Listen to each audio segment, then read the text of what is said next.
Ruskin Bond is a prolific writer whose works are popular with adults and children alike. About children, I told you earlier. His works are popular among the adults also. So, prolific writer, what do you understand by prolific? Means used to write in abundance, right? Abundance, it is prolific means abundance. Okay. In the following story, writer Ruskin Bond relates a thrilling incident set among the picturesque hills around Shimla. Ruskin Bond's fascination with the paranormal finds expression in this macabre tale. Okay. So here you can see in this particular story, Ruskin Bond is relating a thrilling incident set among the picturesque hills. Picturesque hill in the sense scenic, you say, no, scenic. So a hill which was pleasantly beautiful, right? So that is what you can say in short about picturesque hills around Shimla. So I told you earlier itself, almost all his writing were based on these hill stations, something connected to the hill stations he wrote. Ruskin Bond's fascination with the paranormal finds, paranormal pertaining to ghosts. So it's like a ghost story, a horrific story, what you're seeing over here, A Face in the Dark. Expression in this macabre tale. Macabre is again shocking, terrifying story. Okay, macabre tale. Mr. Oliver, school, so the story is summarized like this. Mr. Oliver, a school teacher, is on his way back to school late one night when he meets a strange young boy. The encounter fills him with terror and he takes to his heels only to discover that there is no escape for him. So, through this story, Ruskin Bond makes skillful use of all the elements of a horror story. Fear you can see in this, surprise, suspense and mystery to explore humanity's collective fascination with the dark. So it is everybody gets scared in the dark, isn't it? So that he has developed in this particular all the elements required wherein one can get scared in the dark is represented. All the elements of that is represented through this story. So this story, A Face in the Dark, is set in a pine forest outside Simla. Those days it was called as Simla. Now it is called as Shimla, right? So it revolves around Mr. Oliver. Mr. Oliver is the character in this. That is what you are going to see. The main character, the protagonist, Mr. Oliver. An Anglo, who is Mr. Oliver? Mr. Oliver is an Anglo-Indian teacher. So Ruskin Bond makes a supernatural look natural by his artistic skill with this particular character. Mr. Oliver is having a strange experience while passing through a pine forest at night. So that experience we are going to see in this particular story. That is what we are going to see in this lesson, A Face in the Dark. So let us begin with the lesson, A Face in the Dark. A Face in the Dark by Ruskin Bond. Let us begin with the lesson. Mr. Oliver, an Anglo-Indian teacher, was returning to his school late one night on the outskirts of the hill station of Simla. From before Kipling's time, the school had been run on English public school lines, and the boys, most of them from wealthy Indian families, wore blazers, caps and ties. Life magazine, in a feature on India, had once called it the 18 of the East. Mr. Oliver had been teaching in the school for several years. Mr. Oliver, an Anglo-Indian teacher. So I told you, he is the protagonist of the story, Mr. Oliver. Who is he? Is an Anglo-Indian teacher. He was returning to his school late one night. So one night he was returning to his school on the outskirts of the hill station of Simla. So on the outskirts, what do you understand by outskirts? The part of the place, the part of that area which was away from the hill station. The part of the hill station itself which was away, far away from the hill station. So from that area he was coming late one night. He was just walking. From before Kipling's time, the school had been run on English public school lines. From the time of Rudyard Kipling, that is what has been mentioned over here.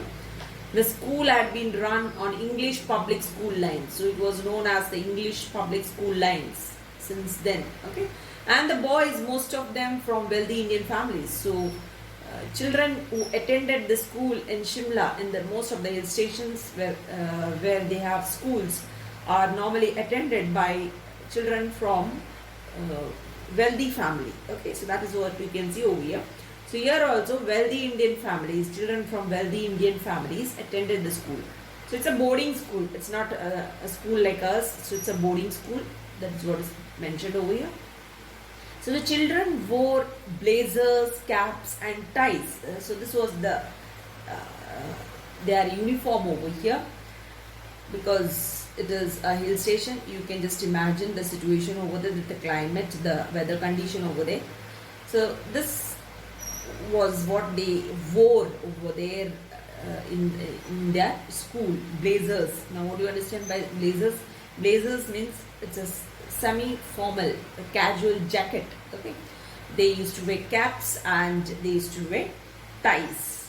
Very cold area, so these things kept them comfortable in their uniform. Okay, Life magazine, in a feature on India, had once called it the Aten of the East. Life magazine, it's a magazine in a feature of India. So while the magazine was featuring India, had called this particular school as the Aten of the East.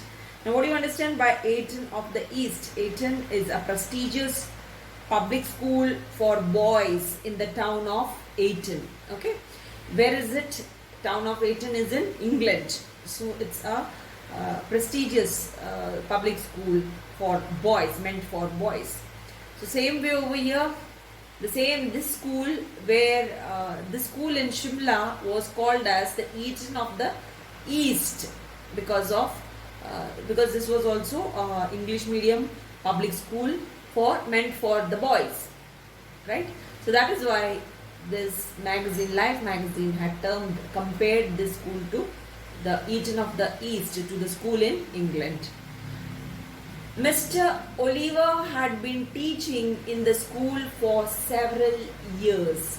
So Mr. Oliver was teaching in the school for several years. For many years he was a teacher in the school. In which school? In this English public school. It's an English medium school, and that is why it was considered, which was meant for the boys, and it was called as Aten of the East by Life magazine. The school is in India. Shimla is a place in India. I told you, it's a place in India. The hill station in India it is. Okay. The Shimla Bazaar with its cinemas and restaurants was about 3 miles from the school. And Mr. Oliver, a bachelor, usually strolled into the town in the evening, returning after dark, when he would take a shortcut through the pine forest. So you can see over here the Shimla Bazaar. The Shimla Bazaar, that is the market, Shimla market, with its cinemas and restaurants. So in the marketplace you will find all these things, right? So the cinemas, cinema theatres, restaurants, isn't it? In this bazaar of Shimla. All these things were there. The theatres, the restaurants, right? And how far was the bazaar from the hill station? It was about 3 miles. 3 miles from the school. Which school? English public school. From there it was 3 miles away. And Mr. Oliver, a bachelor, usually strolled into the town in the evening. Mr. Oliver was a bachelor. He was not having a family, right? So he was a single person, usually strolled into the town in the evening. He walked in a very relaxed manner. That is what strolled means. Okay, walked in a relaxed manner, like how you go for evening walks, right? Like that, he went for an evening walk into the town in the evening. So every evening he used to walk to the town, to the Shimla Bazaar in the evenings. Returning after dark, when he would take a shortcut through the pine forest. So he used to return back to the school premises in the dark. He too was staying there in the school premises, and while returning after dark, he would take a shortcut. So when it was dark, he used to take a shortcut through the pine forest. Now the pine forest you can see over here. So you can see the story is set in this pine forest. Okay, the entire story you can see. Now till here we have seen the introduction of the story. So the other things are taking place in the pine forest. So that is what you can see. The story is entirely set in the pine forest, where in Shimla, the pine forest in Shimla. Okay. When there was a strong wind, the pine trees made sad, airy sounds that kept most people to the main road. But Mr. Oliver was not a nervous or imaginative man. He carried a torch, and its gleam, the batteries were running down, moved fitfully down the narrow forest path. When its flickering light fell in the figure of a boy who was sitting alone on a rock, Mr. Oliver stopped. Boys were not supposed to be out after dark. So when there was a strong wind, so the wind was blowing, right, and it was a strong wind at that point in that dark night. The pine trees made sad, airy sounds, and the pine trees, and you know the pine trees, they are very tall trees, isn't it? They sway when there is wind, and when they sway, they used to make airy sounds. What do you understand by airy sounds? Frightening sounds. Okay, so such sounds the trees were making that kept most people to the main road. So people used to not take this road. They used to get scared of this road because of this pine trees which used to make those frightening sounds. So they used to walk from the main road. They used to always take the main road for traveling. But then you can see over here, Mr. Oliver was a courageous man, was a strong man. That is why he preferred taking this shortcut through the pine forest. But Mr. Oliver was not a nervous or imaginative man. He did not believe in ghosts, or he was not at all scared of anything. He carried a torch. He never got scared of any ghost, nor was he imaginative, right? He carried a torch. So while walking through this place in the dark, so to give him some sort of brightness, he used to carry a torch with him. In the evening itself, when it was bright, he used to carry the torch with him, so that when he returns in the dark, it will help him out. Okay, and its glim, the batteries were running down. Okay, so the torch, the brightness of the torch was not as bright, isn't it? Why was it not bright? Because the battery of the torch was low, right? That is why it was not giving proper light, brightness over here. So the torch, that is what gleam, in the sense gleam means it's a small indistinctive shaft of light.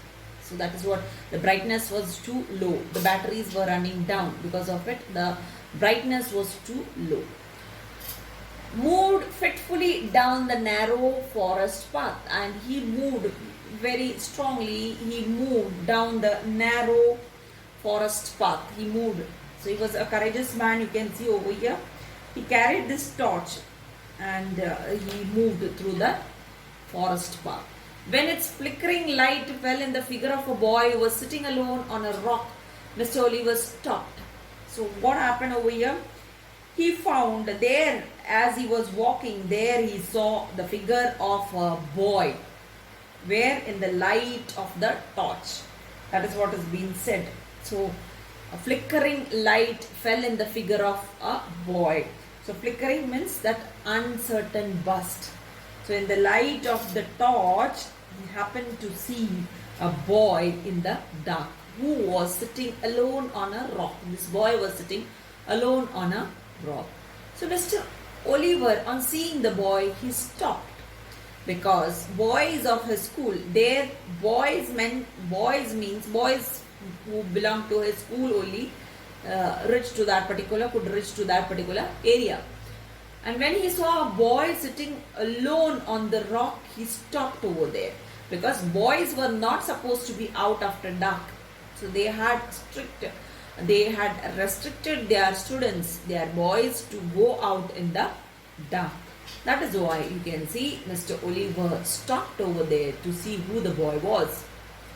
"What are you doing out here, boy?" asked Mr. Oliver sharply, moving closer so that he could recognize the miscreant.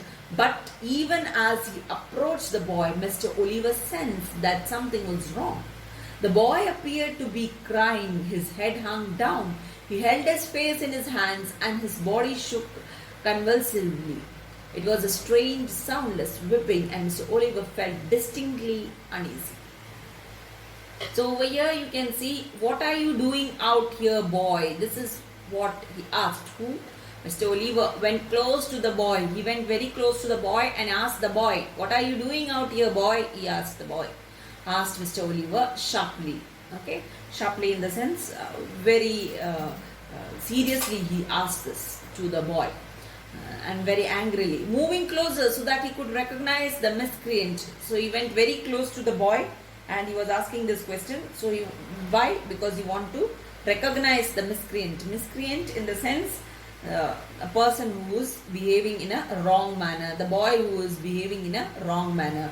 So misbehavior, isn't it? So that is what you can say for this word. So a boy who is misbehaving. So as per, he is breaking the rules of the school, isn't it? And coming in the dark. That is why he went very close. Who? Mr. Oliver went very close to the boy to find out who the boy was. But even as he approached the boy, Mr. Oliver sensed that something was wrong. And when he went very close to the boy, Mr. Oliver found that something was really wrong over there. Why? That you can see here. The boy appeared to be crying. That was the reason. The boy was crying. That is why he felt that something was wrong.